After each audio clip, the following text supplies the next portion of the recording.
Welcome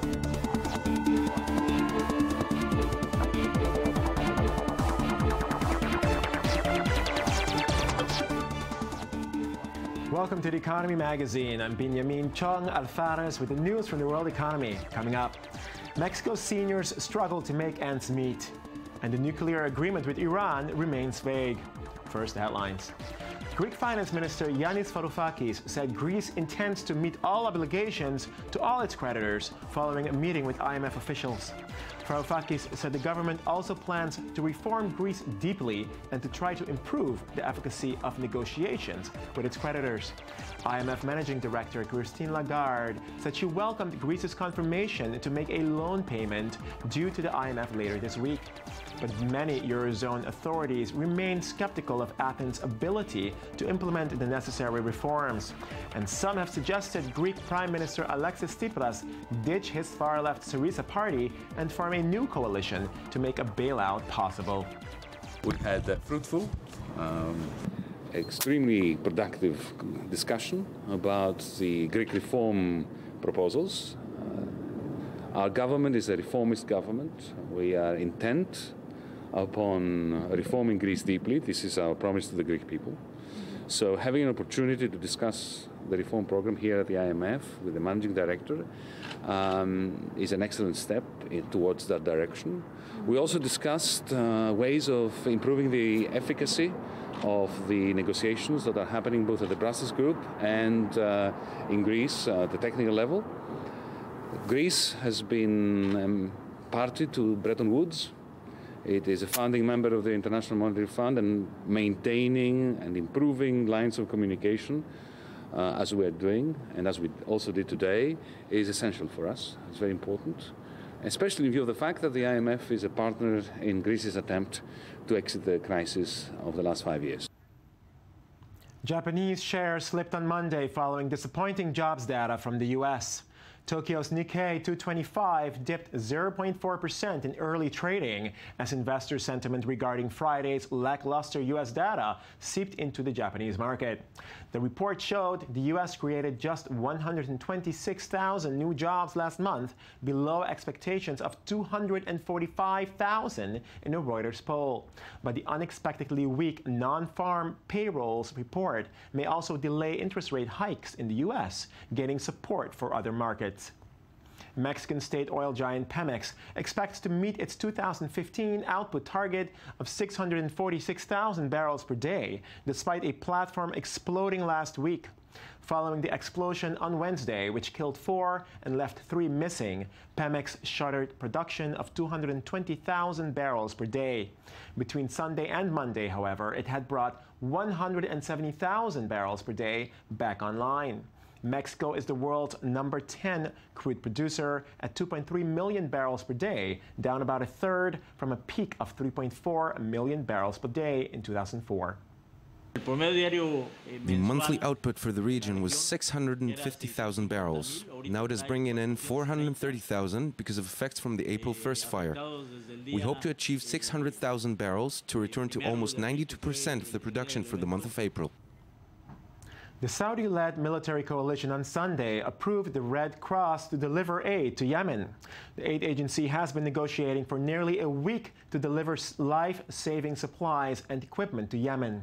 The ICRC, which deploys 300 aid workers in Yemen, on Saturday called for a 24-hour humanitarian pause to allow aid to reach people cut off by 11 days of airstrikes.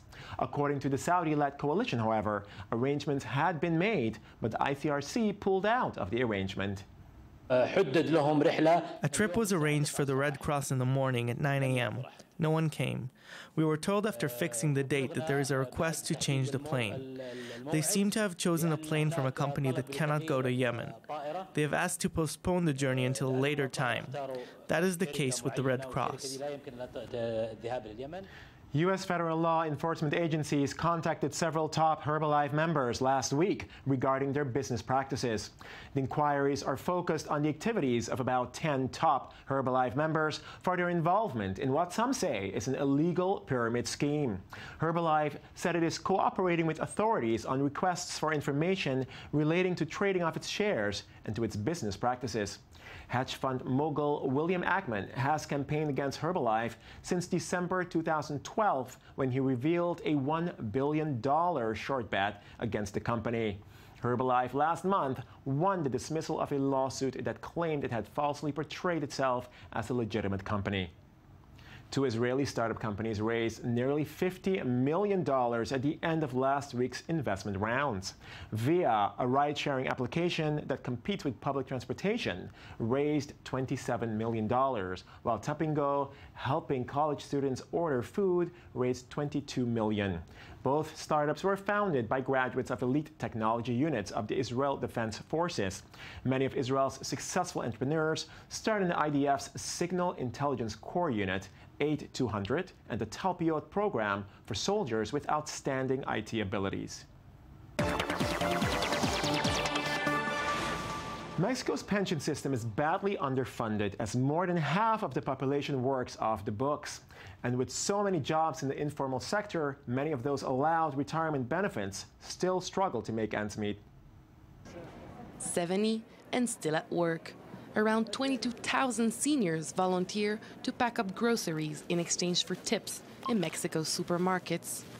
Depending on the customer's generosity, they can earn up to $20 a day, a much-needed extra income since the minimum pension only gives around $80 a month, a bit more than half the minimum wage.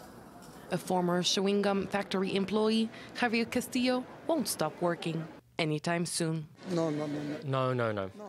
The pension they give me only covers expenses like water, electricity, or phone bills. What I make here, I spend on food.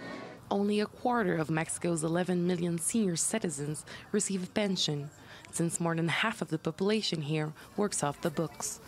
With so many jobs in the informal sector, the pension system is badly underfunded, and many of those allowed retirement benefits still struggle to make ends meet. A government program to reintegrate seniors in the workplace has been promoting volunteer work in supermarkets. Since the elderly only receive tips instead of a formal salary, retirees are still entitled to their pension checks. ¿Les abres los espacios tú o los van a abrir ellos o van a andar? We need to open spaces for them or they'll do it themselves. They'll work as street traders, they'll take up some risky business where they could have an accident.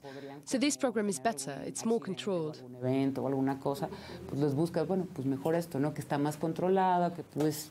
It isn't the policy we love the most, but as the song goes, that's what we can offer. Como dice la canción, es lo que hay.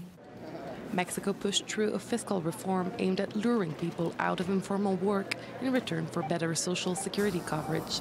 Still, those already past the retirement age have little choice but to stuff grocery bags, hoping to receive a few pesos for their efforts. It's not the retirement she had planned, but 75-year-old Natalia Aguilar says she's just grateful there's a way for her to make some extra cash. Todavía podemos trabajar. We are still able to work. I feel really competent to keep on working, so it's good that they give us opportunities like this one. Como esa que nos brindan en estos lugares. After 30 years working as a seamstress, Aguilar keeps standing, toiling away at the end of a checkout lane. Iran and the P5+1 countries finally came to an agreement over Tehran's nuclear program, allowing international sanctions to be suspended. The agreement, which may evade a nuclear arms race in the Middle East, would also reopen the 80 million strong market to the West. But as oil is one of Iran's biggest exports, it remains to be seen how that will affect the world market. Joel Kruger, founder of JCon FX investment firm, joins us for a discussion on Iran following this report. On April 2nd, Iran and 6 world powers reached a framework agreement for Iran's nuclear development in the upcoming decade. Iran has agreed to curb its nuclear activity by reducing the size and grade of its uranium storage, the number of centrifuges that enrich uranium, and the maximum fissile purity of the machinery. Iran's Foreign Minister, Mohammad Javad Zarif, returned from the Switzerland negotiations with overwhelming applause from many of Iran's citizens. Iranians have high hopes for a boost in the economy once the agreement is settled. Currently, the unjust and unilateral sanctions have affected our auto industry, our aviation industry, our oil tankers, and etc. Our assets have been blocked in other countries. Hopefully, this nuclear deal and lifting of sanctions will cause us to witness an upward trend in the country.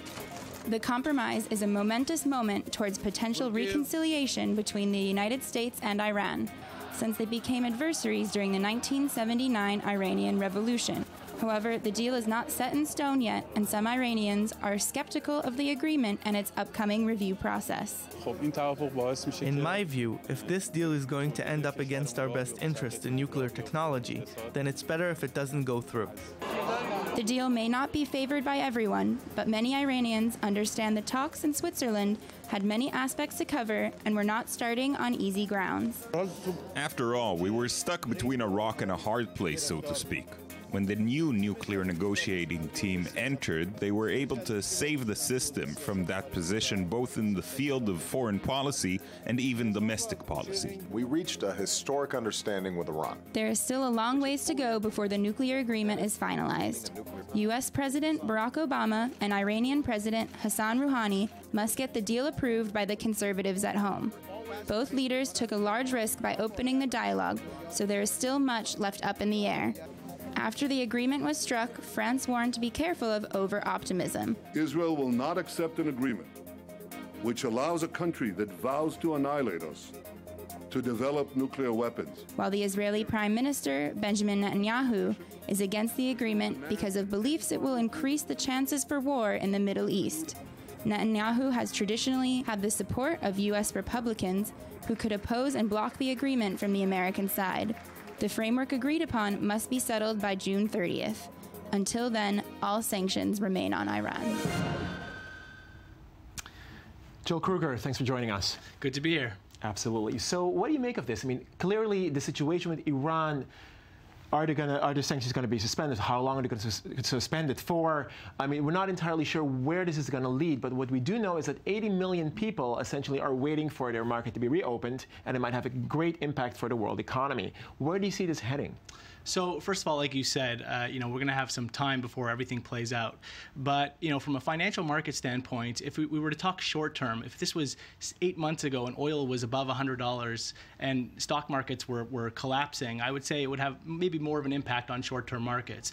But given the fact that we have oil where it is right now at depressed levels and stock markets and asset prices at elevated levels, on a short-term basis, I'm not sure that the impact I would say would be negligible. Medium term, however, of course, you are opening up, an emerging market that's untapped and resource rich, and so there is that potential for plenty of opportunity. But at the same time, we have to remember that we're doing a deal with a regime right now that is, supporting terrorism in Syria, in Iraq, in Yemen, in Lebanon, and even in Israel. So there is that risk to uncertainty in the markets as well on that side. Okay, and I presume this kind of risk, this geopolitical risk that we see here coming with Iran, would have a very different impact than, say, the job reports that we saw coming out of Friday from the U.S.